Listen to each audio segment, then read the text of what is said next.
Starting off this air-fried meal with some fresh Brussels sprouts, we're going to take off the stems, have them, and if they're large enough, even cut them into quarters with our effing sharp Santoku knife. We'll get a bunch of garlic prepared, just peeling those, slicing them up, and then once we get a bunch of cloves ready, we're going to go ahead and rock the Santoku knife and just make them finely chopped into a medium-sized mixing bowl, some olive oil.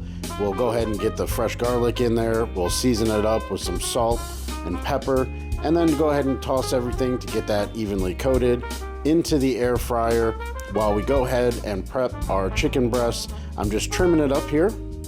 And after you trim up the edges and sides, take off whatever visible fat you might see, I'll go ahead and lay it flat, and right through the middle of it horizontally, I'll just cut it in half, butterflying it. Look at the Brussels sprouts. Looks fantastic.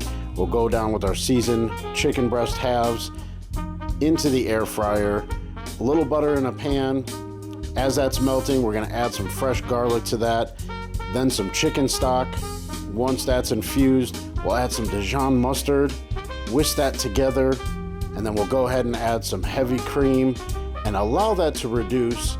And this is just gonna be absolutely flavorful. We'll plate it up, add that pan sauce on there, absolutely delicious. Enjoy.